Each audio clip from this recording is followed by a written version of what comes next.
नमस्ते, भारत एक्सप्रेस देख रहे हैं आप। मैं हूं आपके साथ रोहित पोखरियाल, लेकर हाजिर हूं विश्व विशेष। आप देख रहे हैं हमारा सुपर एक्सक्लूसिव शो, जिसमें हम दुनिया की बदलती तस्वीरों को लेकर अलग अलग समीकरणों को बनते बिगड़ते हुए आपके सामने रखते हैं। यह बात बिल्कुल क्लियर है कि जंग, वॉर अब सिर्फ सरहदों पर नहीं बल्कि व्यापार, टैरिफ और समुद्री रास्तों पर भी लड़ी जा रही है। एक फैसला वैश्विक मार्केट को, ग्लोबल मार्केट को हिलाकर रख देता है, तो एक समुद्री संकट पूरी दुनिया की इकोनॉमी की रफ्तार को थाम सकता है। आज की दो बड़ी खबरें इसी बदलती वैश्विक ताकत की कहानी बयां करती हैं। तो आज हम आपको सबसे पहले बताएंगे उस फैसले के बारे में जिसने दुनिया के बिजनेस में हलचल मचाकर रख दी है। अमेरिका के राष्ट्रपति डोनाल्ड ट्रंप ने पुराना टैरिफ आदेश एक बार फिर से रिपीट किया है। इसके साथ ही भारत, चीन समेत 60 देशों पर नए टैरिफ का बड़ा वार कर दिया है। इसके बाद आपको बताऊंगा उस समुद्री रास्ते के बारे में जहां हॉर्मूज के बाद अब माल ऑफ मंदेव भी तैनात के घेरे में है। यह भी तनाव में आ चुका है। तेल के जहाजों की बढ़ती मुश्किलें और समुद्र में गहराता दबाव अब पूरी दुनिया की सप्लाई चेन के लिए नया चैलेंज बनता जा रहा है। लेकिन सबसे पहले बात करेंगे दुनिया की अर्थव्यवस्था को झकझोर देने वाले उस फैसले की जिसने 60 देशों की धड़कनों को एक साथ थाम दिया है।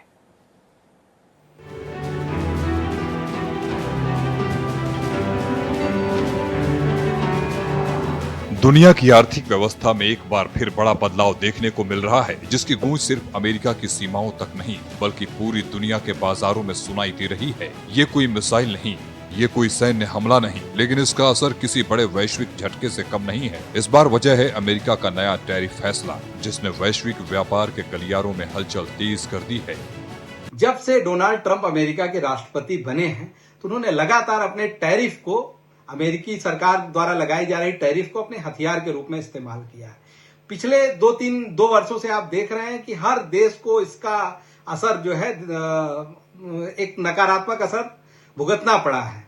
इससे कहीं न कहीं जो वैश्विक ट्रेड वार का खतरा है वो भी बना हुआ है। अभी उन्होंने जो पिछला टैरिफ 100%, 200%, कुछ देशों पे 75%, 50% लगाया, वो वहां का जो फेडरल कोर्ट है अमेरिका का, उसने उसको बैन कर दिया।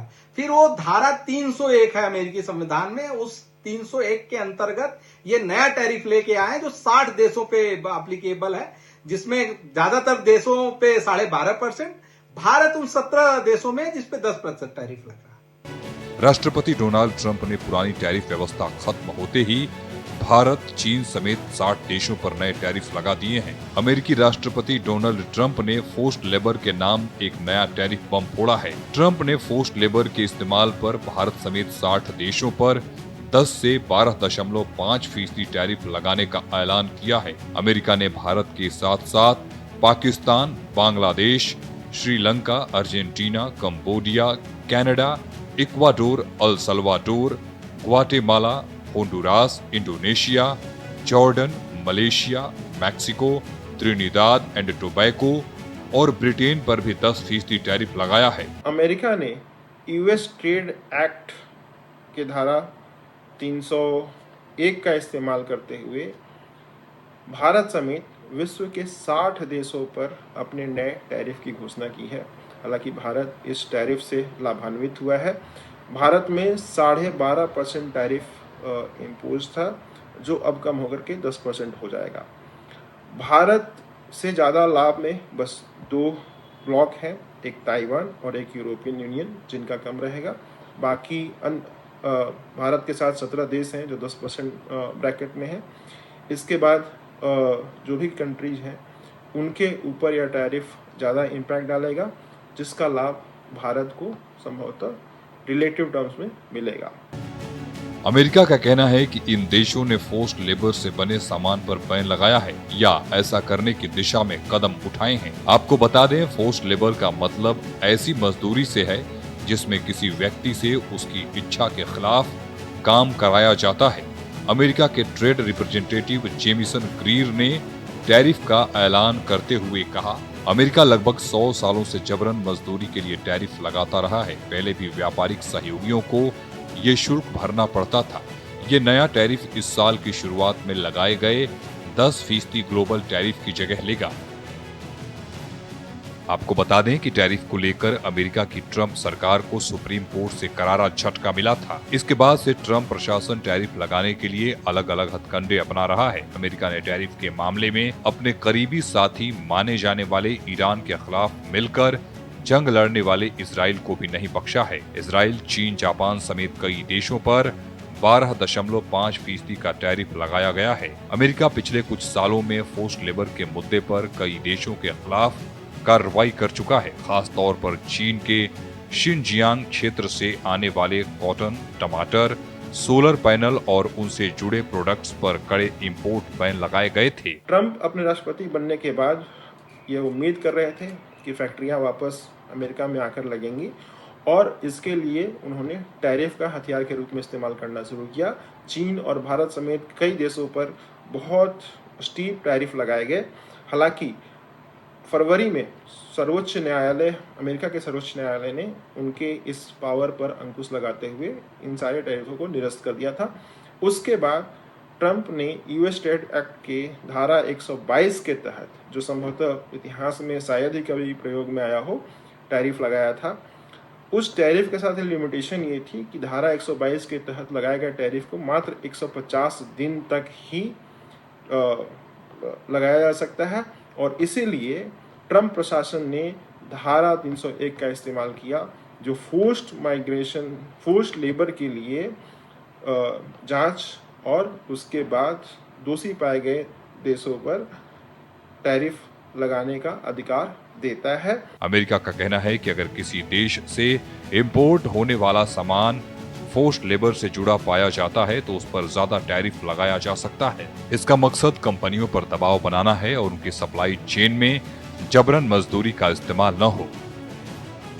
अमेरिका भारत का दूसरे सबसे बड़ा व्यापारिक पार्टनर और भारतीय एक्सपोर्ट का सबसे बड़ा ठिकाना है। साल 2025 में दोनों देशों के बीच द्विपक्षीय व्यापार करीब 141 अरब डॉलर के लेवल पर पहुंच गया था। इसमें से भारत का एक्सपोर्ट 87.3 अरब डॉलर रहा था। ऐसे में 10% टैरिफ से उन सेक्टरों पर ज्यादा असर पड़ सकता है जिनकी अमेरिकी बाजार पर निर्भरता ज्यादा है। इनमें टेक्सटाइल और garments, James and jewellery, leather production, food products, engineering goods, chemicals और कुछ मैन्युफैक्चरिंग आइटम शामिल हैं।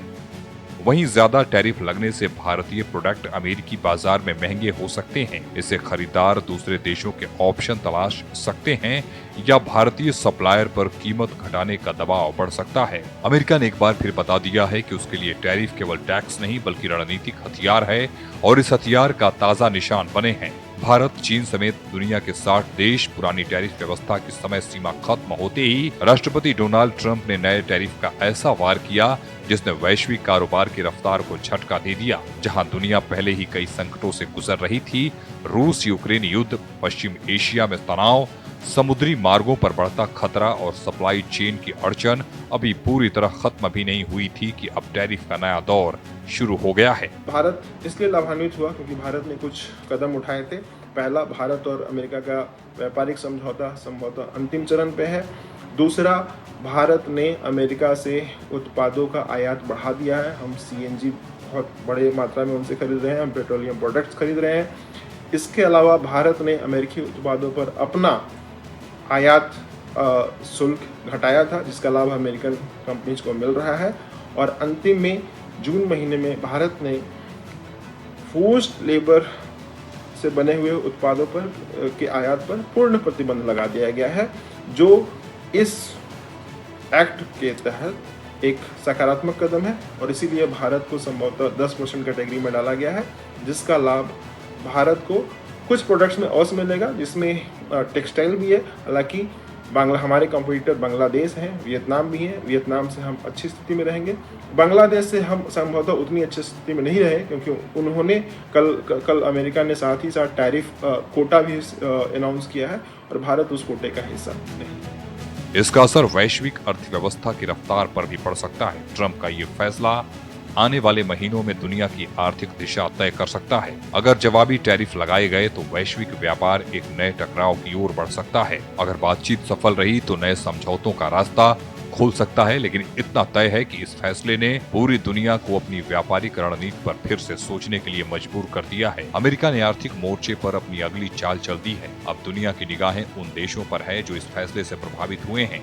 कौन जवाबी कदम उठाता है, कौन बातचीत का रास्ता चुनता है और कौन नए मौके तलाशता है। आने वाले दिनों में यही वैश्विक व्यापार की सबसे बड़ी कहानी होगी। आर्थिक महाशक्तियों के इस मुकाबले में दांव पर केवल कारोबार नहीं, बल्कि आने वाले सालों की वैश्विक आर्थिक व्यवस्था भी लगी हुई है। Bureau report, Bharat express.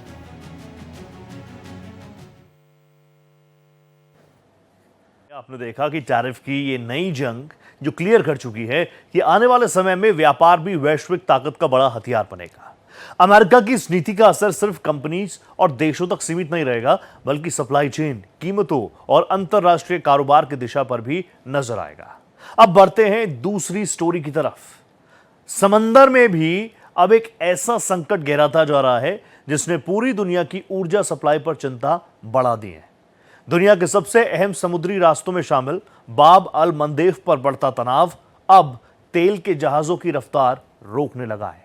यह वही रास्ता है जिससे होकर दुनिया का बड़ा हिस्सा ऊर्जा और व्यापार की आवाजाही करता है।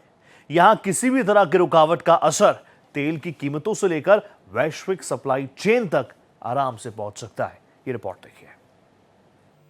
दुनिया की सबसे बड़ी जंग इस वक्त जमीन पर नहीं बल्कि समंदर में लड़ी जा रही है। ये जंग बारूद की नहीं बल्कि उन समुद्री रास्तों की है जिन पर पूरी दुनिया की अर्थव्यवस्था टिकी हुई है। एक तरफ होर्मुज जलडमरू मध्य पर बढ़ता तनाव और दूसरी तरफ बाब अल मंदेब में गहराता संकट। इन दोनों ने मिलकर दुनिया की ऊर्जा सुरक्षा के सामने अब तक की सबसे बड़ी चुनौती खड़ी कर दी है। जिस समुद्री रास्ते से हर दिन लाखों बैरल कच्चा तेल और अरबों डॉलर का सामान गुजरता है, आज वही जहाजों की रफ्तार थमने लगी है। समुद्र में बढ़ती सैन्य हलचल, लगातार हमले, सुरक्षा का खतरा और लंबा इंतजार, इन सब ने मिलकर ऐसे हालात बना दिए हैं कि पूरी दुनिया की नजर अब बाब अल मंदेब पर टिक गई है। आपको बता दें, यमन के हूती विद्रोहियों की तरफ से सऊदी अरब की नाकेबंदी के ऐलान से ईरान की जंग के और फैलने और international oil supply, global trade में और रुकावट आने का खतरा पैदा हो गया है। दुनिया में कच्चे तेल की कीमतों ने एक बार फिर चिंता बढ़ा दी है।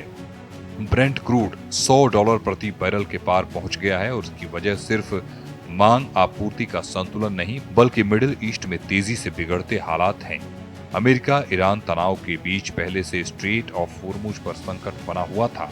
अब यमन के हूती विद्रोहियों ने लाल सागर में सऊदी अरब के तेल टैंकरों को निशाना बनाकर एक दूसरा मोर्चा खोल दिया है। यमन के ईरान समर्थित हूती विद्रोहियों ने सऊदी अरब से बदला लेने के मकसद से लाल सागर के रणनीतिक मार्ग बाब अल मंदेब जलडमरू मध्य की नाकेबंदी करने का ऐलान कर दिया है। हूतियों ने ये कदम सना हवाई अड्डे पर सऊदी अरब के हमलों और सालों से जारी नाकेबंदी के जवाब में उठाने का दावा किया है। यदि ये नाकेबंदी लागू होती है तो इससे दुनिया के दो सबसे जरूरी तेल आपूर्ति मार्ग एक साथ खतरे में आ सकते हैं। यही वजह है कि कई बड़े निवेश बैंक अब $120 से लेकर $150 प्रति बैरल तक की चर्चा करने लगे हैं। आपको बता दें, अरब प्रायद्वीप के दक्षिणी सिरे पर मौजूद बाब अल मंदेब अरब की खाड़ी से लाल सागर को जोड़ने वाला चोक पॉइंट है। दुनिया का करीबन 12% व्यापार इसी के जरिए होता है। इसमें ग्लोबल कंटेनर टैरिफ का 25% हिस्सा शामिल है जो बाब अल मंदेब के संकरे समुद्री मार्ग से होकर गुजरता है। इसलिए ये दुनिया के सबसे खास समुद्री व्यापार मार्गों में से एक माना जाता है। वहीं सऊदी अरब के ऑयल एक्सपोर्ट के लिए बाब अल मंदेब स्ट्रेट और भी ज्यादा जरूरी हो गया है, क्योंकि ईरान की जंग के दौरान होर्मुज स्ट्रेट में नाकेबंदी होने से फारस की खाड़ी से होने वाला व्यापार बुरी तरह से प्रभावित हुआ है। वहीं हूती विद्रोहियों का कहना है कि वे सिर्फ उन्हीं जहाजों को रोकेंगे जो सऊदी अरब के होंगे या उसके लाल सागर वाले पोर्ट्स पर आ जा रहे होंगे। होर्मुज जलड्रूम के बाद अब बाब अल मंदेब वैश्विक ऊर्जा सुरक्षा की सबसे बड़ी चिंता बनकर उभरा है। लाल सागर और अदन की खाड़ी को जोड़ने वाला इस मात्र 32 किलोमीटर चौड़े समुद्री मार्ग से हर दिन लगभग 60 से 70 लाख बैरल कच्चा तेल और पेट्रोलियम उत्पाद गुजरते हैं। दुनिया के कुल समुद्री व्यापार का लगभग 12% और कंटेनर व्यापार का 30% हिस्सा इसी मार्ग से होकर गुजरता है। लेकिन अब तस्वीर बदल रही है। यमन के हुती विद्रोहियों के लगातार ड्रोन हमले और मिसाइल हमलों के कारण कई वैश्विक शिपिंग कंपनियां इस मार्ग से बच रही है। जहाज अब अफ्रीका के केप ऑफ गुड होप का लंबा रास्ता अपना रहे हैं, जिससे यात्रा 10 से 15 दिन तक बढ़ रही है और शिपिंग की कॉस्टिंग 30 से 50% तक बढ़ोतरी देखी जा रही है। ध्यान देने वाली बात यह है कि इससे पहले गाजा युद्ध के समय हूती विद्रोहियों ने इसी तरह इजराइल के खिलाफ नाकेबंदी का ऐलान किया था, लेकिन हूती विद्रोहियों ने कई ऐसे जहाजों पर भी हमले किए थे जिनका उस युद्ध से कोई लेना देना नहीं था। हूती विद्रोहियों की इस धमकी की वजह से अंतर्राष्ट्रीय शिपिंग कंपनी बाब अल मंदेब स्ट्रेट के समुद्री रास्ते का इस्तेमाल करने से बच सकती हैं। रिपोर्ट के मुताबिक हूती गुट कई महीने से इस बाब अल मंदेब स्ट्रेट में जहाजों की आवाजाही में रुकावट डालने की प्लानिंग कर रहा है। हूती अफसरों ने नाम न बताने की शर्त पर कहा कि उनके प्लान में नौसैनिक बारूदी सुरंगों को लगाना, विस्फोटक से लदी नावों पर हमला, ड्रोन्स और हेलीकॉप्टर्स का इस्तेमाल शामिल है ताकि हूती लड़ाके जहाजों पर चढ़ सके। हूती के अधिकारियों ने कहा कि बाब अल मंदेब से निकलने वाले जहाजों को पहले वार्निंग दी जाएगी कि वे स्ट्रेट में तय सीमाओं को पार न करें।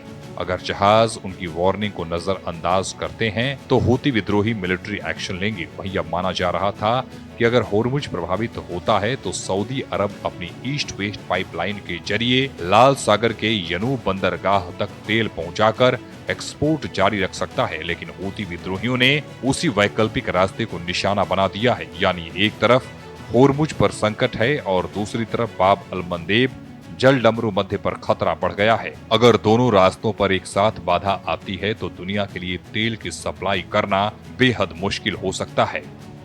आपको बता दें, भारत अपनी जरूरत का लगभग 85% कच्चा तेल विदेशों से इंपोर्ट करता है। ऐसे में अंतर्राष्ट्रीय बाजार में तेल महंगा होने का सीधा असर भारतीय अर्थव्यवस्था पर पड़ सकता है और अगर कीमतें लंबे समय तक $100 से ऊपर बनी रहती हैं तो पेट्रोल और डीजल महंगे हो सकते हैं। इसके अलावा एटीएफ का दाम बढ़ने से हवाई यात्रा का खर्च बढ़ सकता है। वहीं सऊदी अरब अभी अपने रेड सी पोर्ट यानबू से हर दिन तकरीबन 40 लाख बैरल तेल एक्सपोर्ट कर रहा है।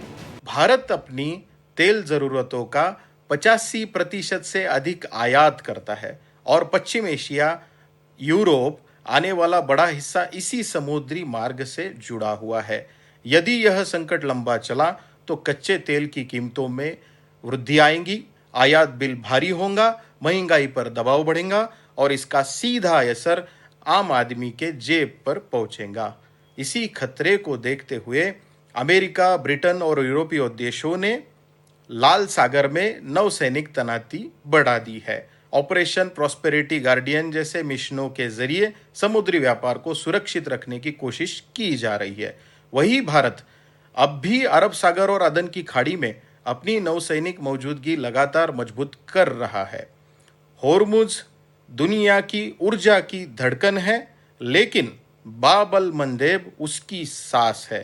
अगर यह समुद्री रास्ता लंबे समय तक संकट में रहा तो असर सिर्फ तेल बाजार तक सीमित नहीं रहेगा, बल्कि वैश्विक महंगाई, सप्लाई चेन और आर्थिक स्थिरता पर भी पड़ेगा। इससे होर्मुज के बंद होने का असर कम हुआ है। ऐसे में अब सऊदी अरब बाब अल मंदेब स्ट्रेट का इस्तेमाल किए बिना भी कच्चा तेल ग्लोबल मार्केट तक पहुंचा सकता है। वो लाल सागर के रास्ते मिस्र तक हर दिन 25 लाख बैरल तक तेल भेज सकता है, जहां से समड पाइपलाइन के जरिए इसे सागर तक पहुंचाया जा सकता है। साथ ही वो स्वेज नहर से भी हर दिन 10 लाख बैरल तेल भेज सकता है। दूसरी तरफ इंटरनेशनल शिपिंग कंपनियां भी अपने शिप के आने जाने का रास्ता बदल सकती हैं, जैसा कि उन्होंने गाजा युद्ध के चरम पर पहुंचने पर किया था। आपको बता दें, तेल की सप्लाई किसी एक देश का मामला नहीं होती। खाड़ी देशों से निकलने वाला कच्चा तेल एशिया, यूरोप और अमेरिका तक पहुंचता है। जब किसी समुद्री मार्ग पर रुकावट आती है तो सबसे पहले असर तेल की आपूर्ति पर पड़ता है। सप्लाई कम होने लगती है, डिलीवरी में देरी होती है और बाजार में अनिश्चितता बढ़ जाती है। आज दुनिया का हर बड़ा ऊर्जा इंपोर्टर देश इन हालातों पर नजर रखे हुए हैं, क्योंकि बाब अल मंदेब केवल एक समुद्री रास्ता नहीं बल्कि वैश्विक अर्थव्यवस्था की लाइफलाइन है। वहीं दुनिया की बड़ी नौसैनिक शक्तियां इस पूरे इलाके में अपनी मौजूदगी बढ़ा रही हैं। कई देशों ने अपने युद्ध को तैनात किए हैं ताकि व्यापारिक जहाजों की सुरक्षा सुनिश्चित की जा सके, लेकिन समुद्र में बढ़ते तनाव ने ये साफ कर दिया है कि केवल सैन्य मौजूदगी से समस्या पूरी तरह खत्म नहीं होती। जब तक क्षेत्रीय तनाव कम नहीं होगा तब तक वैश्विक व्यापार पर इसका असर बना रह सकता है। दुनिया की नजर अब इसी समुद्री मार्ग पर टिकी है, क्योंकि अगर बाब अल मंदेब सामान्य रहा तो वैश्विक सप्लाई चेन की रफ्तार बनी रहेगी। अगर ये संकट और गहराया तो इसका असर तेल, व्यापार, महंगाई और दुनिया की अर्थव्यवस्था पर एक साथ दिखाई देगा। बदलते वैश्विक हालात में इतना तो तय है कि आज की सबसे बड़ी लड़ाई केवल सीमाओं पर नहीं बल्कि उन समुद्री रास्तों पर लड़ी जा रही है जिनसे होकर दुनिया की अर्थव्यवस्था सांस लेती है। Bureau report, Bharat express. तो बॉब आल-मंदेव का यह संकट सिर्फ समंदर में फंसे जहाजों की कहानी नहीं है, बल्कि उस दुनिया की हकीकत है जिसकी अर्थव्यवस्था समुद्री रास्तों के सहारे चलती है। जब तेल की रफ्तार थमती है तो उसका असर बंदरगाहों से निकलकर बाजारों तक पहुंचता है और बाजारों से होते हुए आपकी मेरी जेब तक। नजर हमारी बनी हुई है विश्व विशेष में। आज मेरे साथ इतना ही। दीजिए इजाजत। नमस्कार।